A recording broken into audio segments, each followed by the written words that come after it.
What's going on, YouTube? We're back at it for another video, and today we've got the newest Warbond, the Truth Enforcers, and we've got every bit of the details you'll need on whether or not this is going to be a Warbond worth buying for you, as well as giving you the details on whether or not these weapons are going to be something that are going to be pretty effective for you, and some of the testing and research that I've done with each one of these, which I'll tell you right now, the SMG is truly shining out of all of them, but there's more than a few details to talk about with each one of the weapons. But that being said, we've got more than a few things to cover, so let's get straight into it. Starting off first with the new booster, we've got the Dead Sprint, which allows Helldivers to keep sprinting even when they are out of stamina, but drains their health instead. This is one that, not exactly the greatest one, not exactly something I'd say I was going to ask for when it came down to a booster, and more than likely there's going to be more than a few people that end up killing themselves with this, as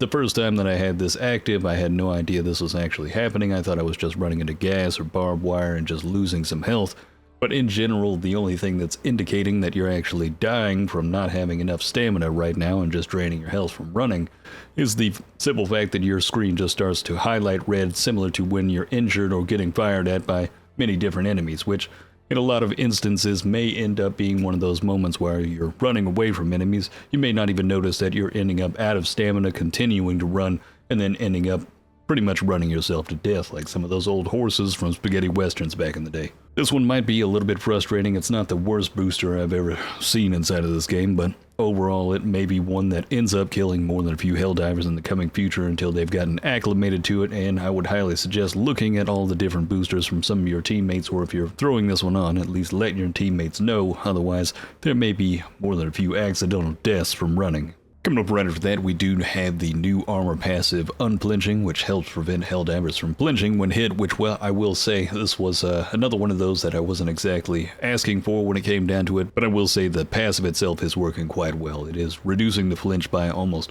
what seems like 80 to 90%. Anytime before, while you were facing off with the automatons or even just having one of those bugs smack you in the face, generally your Helldiver would immediately just pull a 180 with the barrel and just shooting off screen effectively every single time. Now it barely does flinch even a little bit. You more than likely have like a little 25% deviation from the target,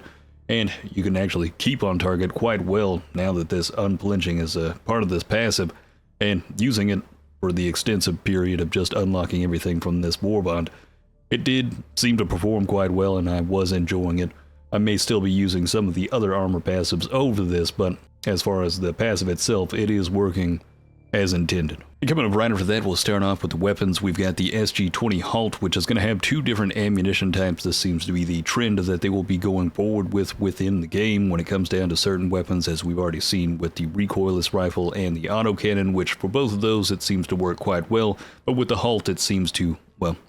fall a little bit short in my personal opinion. The shining attribute to the HALT right now is its stun rounds, which do have a bit of a bird shot that are light armor penetration with a very, very minuscule amount of damage that doesn't seem to be hitting some of the smaller targets quite that well. I wish it had a little bit more damage to the point where it was 1 to 2 tapping some of the hunters possibly, or at least 2 tapping them, and then 1 tapping some of the smaller units, especially when it comes down to the humanoid bots. But in general, the actual stun from this, when it does hit a Devastator or even any one of the medium targets, it will stun them for quite a long time, and it will give you the capability of switching over to the other flechette rounds, which are going to be the medium armor penetrating 385 damage shells that we have available with this weapon. But even then, the flechette rounds seem as though they have an inconsistency with their overall damage output, similar to the Punisher, but it seems it has a much wider spread to it, which may be leading to that inconsistency and leading to one of those moments where you definitely want to be pushing up close and very personal with some of these units in order to get the maximum amount of damage out of this. But the biggest issue with this is the stun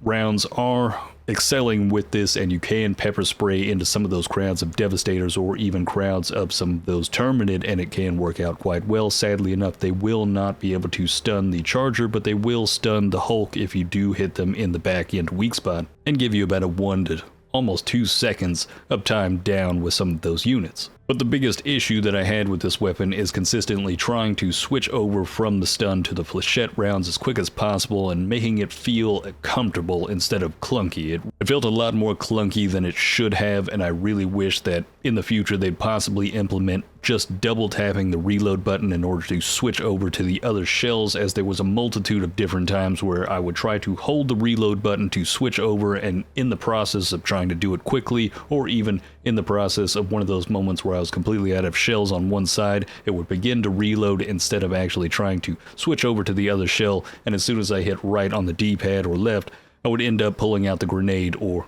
doing some other type of action other than actually being able to transition to the next shell in order to deal out damage or get back to that position of trying to stun some of those enemies. Smoothing out this transition of one side of the ammunition to the other would end up probably making this a much more viable weapon for me and just make it actually shine a little bit more, but as for right now, it just feels clunky. It's not exactly something I would say is going to be the biggest benefit to a lot of people other than the stun rounds, and if you're not getting up close and personal with those flechette rounds, it's not doing a whole lot. I thought this would be better against the automatons, but it ended up falling a bit short considering the rocket devastators and the heavy devastators seem to give this weapon a really hard time, even in certain instances when trying to use those stun rounds versus the heavy devastator. Since it is light armor penetration, you will need to hit the legs or the arms, possibly even just a weak spot on the dead center in order to actually get that stun on them. And when it comes down to the flechette rounds, it doesn't seem that they have the same level of stun power that, say, the Punisher, the Cookout, or even the Slugger has, and that does end up kind of hurting that overall damage output, so it forces you to have to use the stun rounds in order to incapacitate those enemies and get close enough to use the flechette rounds to get the maximum damage out of it and actually destroy them. As a lot of times, most devastators would end up taking 2 to possibly even 5 rounds from the flechettes in order to actually take them out. Overall, I was a bit disappointed with the HALT, and I hope in the future it gets a little bit of a smoothing out when it comes down to the transition of the actual rounds themselves, and that may end up making it a better fit when it comes down to a viable weapon for those dives you may be taking in the future. But for right now, I'm more than likely going to leave this one on the shelf and maybe possibly just use it a little bit versus the Terminid and try to see whether or not the stun actually ends up helping with some type of sentry build. Coming right after that, we got the PLAS 15 Loyalist, which this is basically going to be a pocket purifier. It may not be as powerful as a purifier or have the same range or blast radius with each one of its charge shots,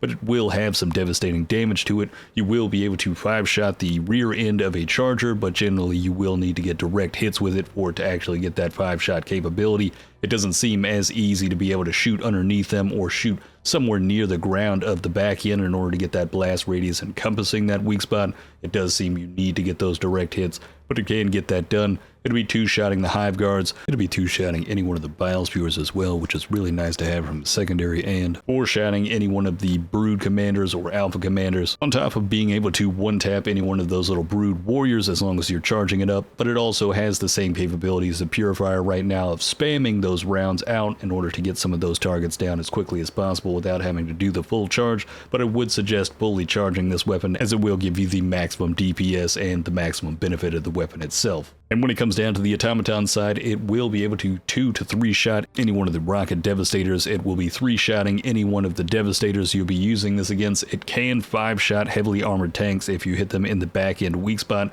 which can be pretty quick. Charging this up, it doesn't take long, and you will be able to actually take down some of those cannon turrets quicker than they can actually turn all the way around to you. So this is pretty useful, having this in the back end and just being able to destroy some of those targets pretty quickly. And on top of that, the fact that it does have the same level of stagger as the Purifier as well, this is going to be something that can bully some of those devastators and bully some of those other units, pushing them back, holding them still, and giving you all the power you really need from a secondary. And something that does end up rivaling something like the Senator, but the big thing about the Senator is the fact that it still has that capability of taking down Hulks by shooting them in the center weak spot. So there's still going to be a contender as to that secondary, whether or not you want something that has that stagger power and a little bit of that blast radius and then the capability of hitting weak spots with a bit more damage, or do you want that Senator that's got that big iron and just be punching through some of those heavily armored targets. But right now, the Loyalist feels pretty good for a secondary. Now, more than likely start playing around with a few builds with this in the coming future, so hit that subscribe button. We've got plenty of those loadout videos coming in the future. And last but not least, we've got the SMG-32 Reprimand. We finally got a medium armor penetrating SMG, and I'll tell you right now, this is the best assault rifle in the game right now. We've got a total damage of 125 with this. Sadly enough, we only have 25 in the magazine, and it does seem to have a hefty recoil to it, but I will say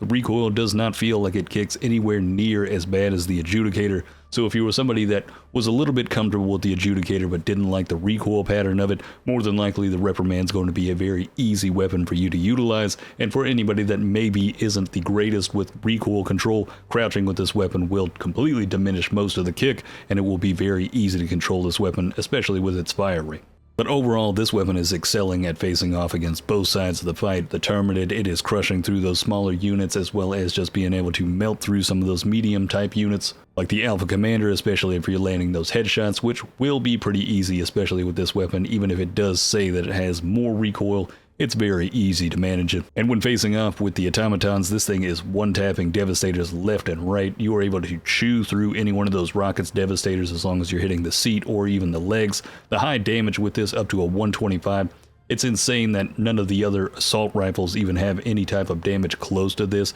and just that little bit of additional damage over 90 up to a 125 is just enough to actually bring this in line with being one of the better full auto weapons out of the entire game right now. And it feels so comfortable to use. It is mulching through some of those crowds, and it just feels swift. And the only thing that I could probably say is the drawback to this is ammo economy. Obviously, I would really enjoy in the future if this ended up having 30 rounds to it, and more than likely, especially when facing off with the Terminid, having a supply pack is going to be a big benefit to you, and in some cases, for some people that may not have the greatest of accuracy, more than likely will be a necessity, as they will be dumping these rounds out pretty quickly. But overall, if you've been looking for a very solid medium armor penetration full auto weapon, the Reprimand is going to be the #1 weapon for you right now, and I will be building some loadouts with this in the future, and it felt very comfortable to use this against the automatons, crunching through some of those rocket Devastators and easily being able to hit these targets from distance as well. And the fact that it just takes one round with this to actually take down some of those Devastators by just hitting them in that weak spot, it just makes it all the better, as if you're just full auto into that target, more than likely within the first 25% of the magazine, as long as you have decent accuracy, or if you're just trying to aim for that center of that chest on that Devastator, more than likely you're going to be taking them out very quickly, at least one of those rounds landing into that face, and then being able to move on to the next target. And thankfully, with the high damage to this and that medium armor penetration, regardless of whether or not you do end up hitting that weak spot, you will be chewing through those Devastators fairly quickly with the damage output from this weapon. Overall, the Reprimand is definitely one of those S-tier weapons right now, and it's more than likely going to be a lot of people's #1 slot-in choice when it comes down to their loadouts in the future, especially if they're just looking for some type of full auto weapon that gives them the feeling that they've been looking for when it comes down to what should have been basically an assault rifle. But this SMG is just taking the place of any AR that's in the game right now, especially when it comes down to medium armor penetration. But that's going to be everything from the new Warbond right there. More than likely, a lot of people are going to be talking about the Reprimand, and I will be doing some loadouts with that weapon in the coming future. I definitely am loving the capability of finally having a full auto weapon that not only has the damage output I've been looking for, but also has the accuracy to it that ends up making it something good for medium, even to long range, and being able to take out some of those units as quickly as possible, especially if I'm working on my accuracy and trying to land those shots properly. I feel like I can actually utilize that skill with this weapon and not feel it's at a bit of an RNG playstyle, especially with something like the Adjudicator and its actual recoil pattern, where every time I tap fire it, it's jumping up to the left or the right and completely throwing me off target, especially visually, even when in the first person sight. But I do not have this with the Reprimand, and it feels so much more comfortable to use this weapon. I wish some of the other weapons, specifically the HALT, was a bit more useful and a bit less clunky, but let me know down in the comments below how you're feeling about some of these weapons and whether or not you picked up the Warbond and how you're feeling about it in general. I know the cosmetics are probably the best I've seen so far in the game, but I'm not somebody that personally really cares about the cosmetics in the first place, but overall it has looked pretty nice with the aesthetic of the Truth Enforcers. But let me know down in the comments below how you feel about it. And on that note, if you'd like to see more content like this in the coming future, hit that subscribe button, and if you'd like to see some of this content live, hit that link down in the description below. Follow me over at Twitch, we'll be streaming daily. And on that note, have a good one.